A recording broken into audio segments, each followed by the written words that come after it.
In today's video, we are discussing the Ryzen 7000 series and why it runs so hot. So basically, I'm sure you've heard now that the Ryzen 7000 series is going to be released around about the end of September.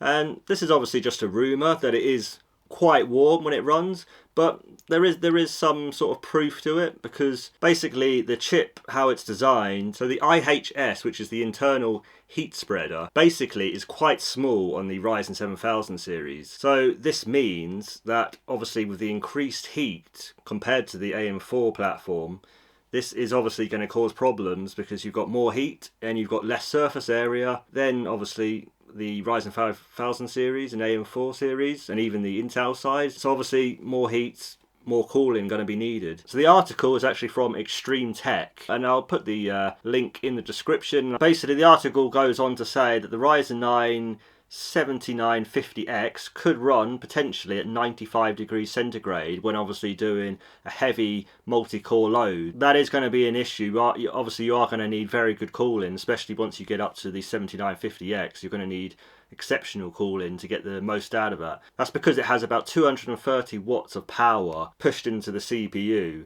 So that's a lot more than obviously what we had with AM4, where I think the 5950X was only about 110 watts or so, or maybe a little bit higher. It wasn't a lot higher, but that is quite a substantial jump obviously to 230 watts. So more power, the trade-off is more heat. You are going to have to expect your Ryzen 7000 series to run a bit hotter. Now it goes on to say that the 7600X actually runs around about 90 degrees. Now it doesn't say obviously what cooler they're using here. I would think it's probably a decent air cooler that they're using here.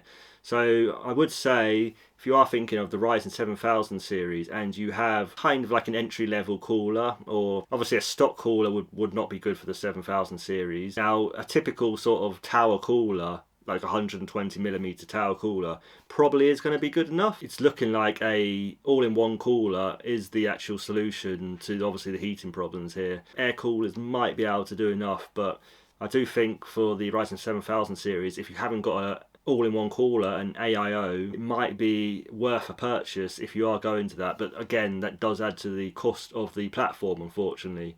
So it might be potentially upgrading the CPU, motherboard, RAM, and also the CPU cooler. It's kind of getting almost to the point of a new PC by then. So I don't know. I mean, the article does also go on to say that the Intel i9 13900 does have a better heatsink on it. Bigger heatsink and a bigger surface area should dissipate the heat a bit better. It kind of goes on to say that 13900K actually runs about 250 watts, so it will run a little bit more hotter, although there is actually apparently going to be an extreme version, like an extreme well, some motherboards will have an extreme version where you can actually go to 350 watts of power. Obviously, you would need ridiculous cooling for that. But even if it runs at the 250 watts, which is reported here, that's still going to obviously require quite a lot of power. Quite a lot of cooling, sorry. Obviously, you are going to get a lot of power for that, but because the heatsink is a bit bigger and you've got a bit more surface area, it will cool it better. So it's going to be interesting, like I say, in terms of who sort of wins this sort of next war on the, well, not war, but wins the next battle of the next gen CPUs. I think it's going to be interesting. I mean, at the moment I'm probably saying it's Intel. I think the Intel 13th gen does look very promising, although there hasn't been any official sort of announcements from Intel yet, or official sort of specs and what have you, but we basically know that 13 gen is going to be very competitive to the Ryzen 7000 series, so it's going to be an interesting battle. I think Intel have kind of got the sort of jump on AMD because they've kind of, with their 12th gen, they've kind of already gone between to a DDR4 and a DDR5 sort of hybrid, but obviously you can have one motherboard or the other. So that's obviously helped in terms of getting people to 12th gen because of obviously the DDR4 support. So potentially going to the 13th gen might obviously help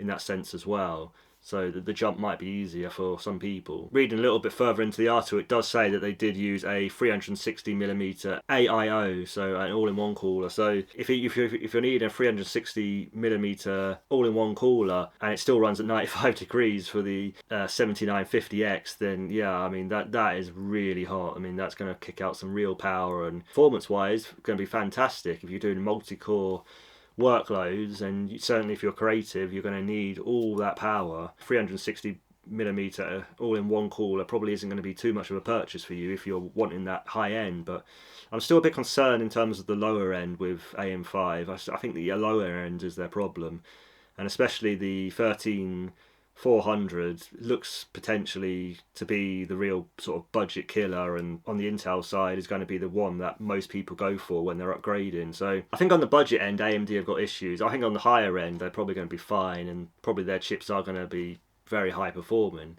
I think on the budget end they're going to have problems, but you could argue that AM4 is there for the budget end, so they might be all right. But I kind of feel that Intel's a little bit sort of squeezing ahead at the moment. But as we go on in the months, we'll see how things pan out. I hope you like that sort of little video, guys. Just a very quick video here for you. If you are liking my content, obviously please subscribe and hit the like button, so obviously more people can see this video, and it gets pushed up the algorithm. And thanks for watching. See you guys.